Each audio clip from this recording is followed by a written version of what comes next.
Hello, college prep. Um, so in this video, I'm going to go over Chapter 6, Section 4, solid figures, finding volume, lateral area, and then there'll be a couple work packets that go with this. So this week I'll have this video and a work packet, and next week I'm going to cover everything of all the material in this video. So next week you'll just have a work packet, no video to watch, and it'll be more of this stuff. So let's start with the volume of a rectangular solid. That's a box, sometimes called a box in layman's terms. Rectangular prism is another word for it. And that is a figure, a three-dimensional figure that has six sides and a rectangle as a base. And it's pretty much just a rectangle as the base, and it's lifted up to make volume. It's raised up. So as a base, so it has a length and a width that make the rectangle, and then you have to multiply also a height. So the area of the rectangle times the height gives you the volume of a rectangular solid. There is also, and sometimes this comes up, there's this diagonal in the middle in the center of this prism or this solid. This book doesn't say prism, it just says solid, so I'll try to keep that consistent, but I might accidentally slip. That goes from this point here, the front closest to us front side, left bottom corner, and that diagonal will go through the solid to the further away from us top right corner. So that's the maximum that two points inside this prism or solid could be the furthest away that those two, at any 2 points, are no further away. Sorry, let me start over. There's no 2 points further away than these 2 points here, this corner to this corner. Now that is duplicated from this corner to this corner, but it's the same length. This corner to this corner, same length. I forget which ones I did now, but there's 4 of them. Opposite furthest away corners. Okay, and they're the furthest 2 points in this solid. Surface area would be the face, all 6 sides of this. This would be the surface area of the rectangular solid. Okay, add each side's area up, and you get the area of all of the surfaces, called the surface area. So these are 3 formulas that you'll have access to. You won't ever have to do these without, or know these without a reference. But just so you know, for the surface area, what's happening here is length times width is the base. Length times width is the base, okay? So you're going to multiply those two to get the area of that base. Length times height. Length times height would be this face that's closest to us, facing us. Okay, that is the area of that surface, and length times, or then width times height would be this surface. Okay, so you take all 3 of those areas and you add them together. So you take the area of this plus the area of the face closest to us, and then the area of the side to the right here, and you add those together, and then we multiply that by 2 because each of these is duplicated. So this has one over here. The base has one up top, and the closest one to us has one in the back. So that's how we're getting the surface area. Volume of a cylinder. So the lateral area of a cylinder is the area that's of the curved surface, just the surface around. So this is like a toilet paper roll, I guess. It comes to mind because, everything with the shortages. So the lateral area is just that area. So the volume of this entire cylinder, though, let's go to the volume for a second, is the area of a circle. And then we just take that and multiply it by the height. So area of a circle is pi r squared. And we're going to multiply that circle by the height to get the volume of this cylinder. The lateral area will be found by taking 2 pi r times height. Now, let me just quickly try to explain this. This is the formula, and if you don't care, it doesn't matter how it comes about, if you just use it and know how to use it, but I'm going to try to explain how it comes about. So the circumference of a circle, okay, the circumference of a circle is this, and if, here, I have a document here, maybe I could show you on my camera, if you look down at the camera. So the lateral area, if you're looking at the camera, will be the area of what I'm holding here. No bases, okay? Just the area of the area around. Well, if I would cut that cylinder in half and I would lay it out, you'd get a sheet of paper like this, right? All right. So what happens is it's the area of a rectangle. So it's not just a sheet of paper; it's a rectangle, okay? And what happens is the height. This is a rectangle, so it's base times height. The height is the same height as the cylinder, okay? Make sense? The base of that rectangle will be the circumference of the circle. And you find the circumference of a circle by 2 pi r. And so that's how that lateral area comes about. Let me get this stuff back together because it's taxes. It's kind of important. Business taxes. So that's the lateral area. But now there's a surface area for this as well, which would be that lateral area plus the area of the base, which the area of the base is 2 pi r. Wait, is that right? I think that I'm missing a square. Let me double check this real quick.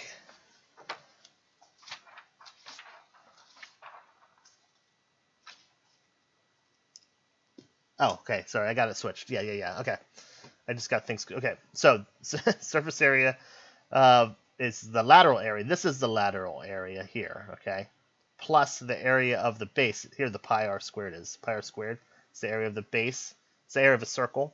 And we have two of those, so it's 2 pi r squared. Okay. So it's the lateral area, which we just showed how that is, plus the two bases will be the total surface area. So there's a lateral area, which is out without the bases, and then the surface area, which is with the bases. All right, so an example. An oil filter that has the shape of a right cylinder is 12 centimeters in height and has a volume of 108 cubic centimeters. What is the diameter? So we have to use, this is a cylinder, so we're going to use the volume formula for cylinder. They gave us that the volume is 108 and the height is 12. They want to know what the diameter is. Diameter is 2 times the radius. So we're going to take the volume formula. We're going to plug in what we know. We know 108 pi, and we know 12, and we're looking for r. Excuse me. Excuse me. Sorry. So we're going to divide both sides by, okay, so 12 and pi go together, and then we're going to divide both sides by 12 pi. So the pi's cancel out. It's 108 over 108 divided by 12, which is 9. Square root of 9 is 3. So the radius is 3, but they're asking for the diameter, so be careful. I could see them putting 3 as an answer if this was multiple choice. And then many people selecting that. We actually want 6, though.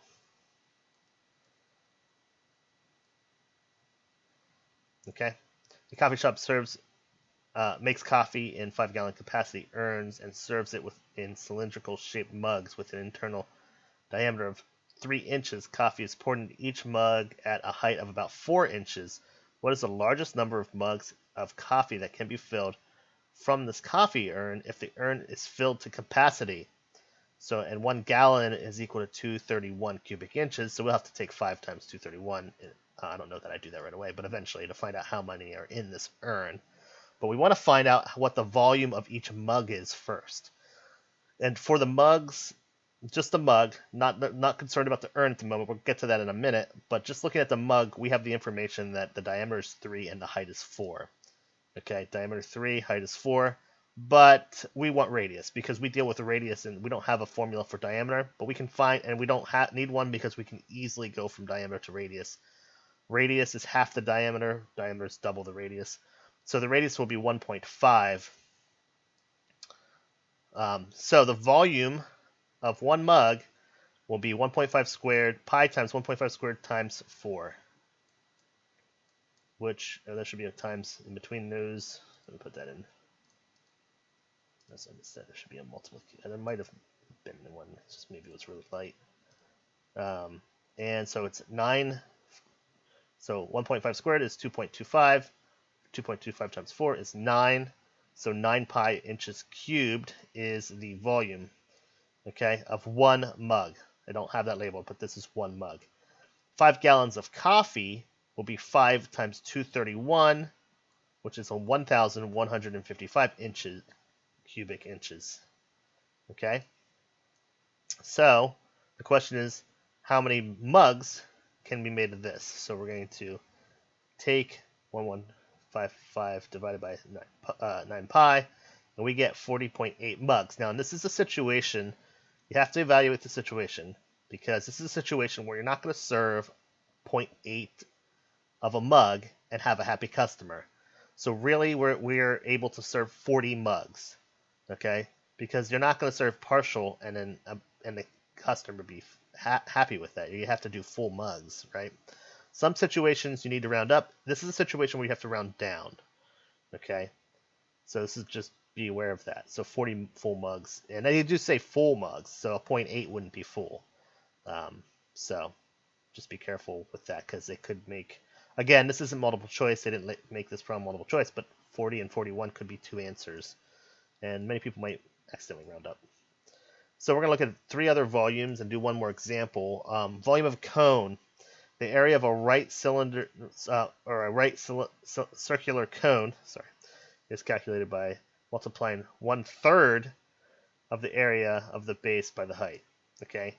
The slant height of the cone is the length along the side of the cone. So let me move this up. Sorry, I should have moved it up before I started reading.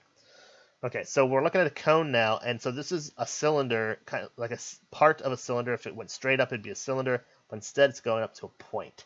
And so this will be 1/3 of the volume of the cylinder that would be around it if it was a cylinder. So 1/3 pi r squared h. So that's just like the cylinder, but there's a 1/3, okay? It has the radius like a cylinder, it has the height like a cylinder, except there's one other thing. This height here is not the same as this over here, unlike the cylinder where the height in the center would match. Instead, we have a slant height here, and the slant height is the point along the base to the vertex, and this does make a right triangle.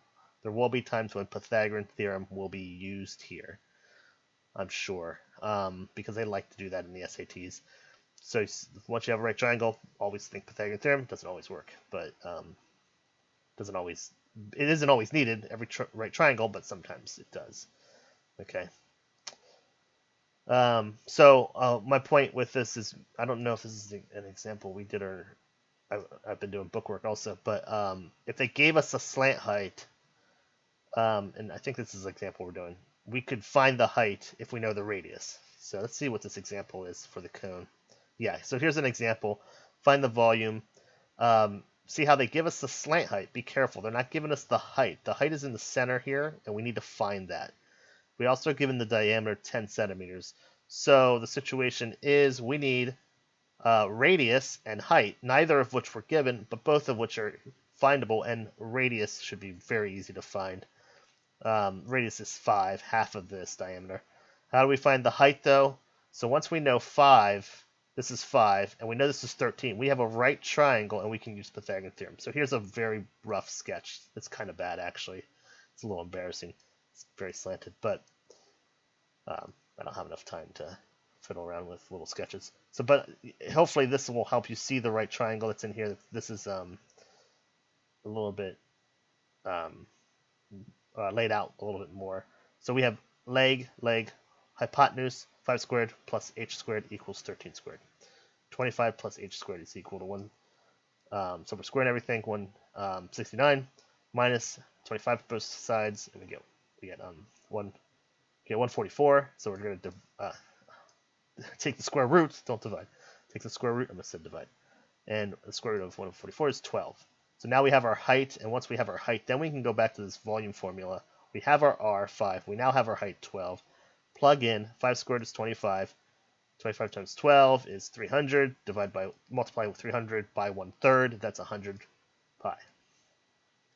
So hopefully that made sense. And then the last thing is volume of a pyramid, which is going to be similar to the volume of a cone, in that it will be length times width times height. So the volume of a rectangular solid, it'll be 1/3 of that. Again, this is just like a solid, except it's going to a point instead of straight up. Okay. And then one other formula, and I don't have examples for these, I just have these formulas here. for you to reference. So it might be good to jot these down. It'll be hard to find them in here. Or open up your books to page 377. They're also listed out pretty well in there, page 377. And if you have your books, the volume of a sphere is all you need is the radius, and it's 4/3 times pi times the radius squared. Radius squared? Radius cubed. Let me fix that. Sorry, it should be radius cubed. Radius cubed. So hopefully nobody uses what they saw without in this video without waiting until my fix. So it should be cubed. Radius cubed times pi times 4/3. That's the volume of a sphere just given the radius. Okay, so a couple work packets over the next couple weeks to work on using these, and we will go over those in our class meetings, and those will be due, and I'll grade them. So thank you and good day.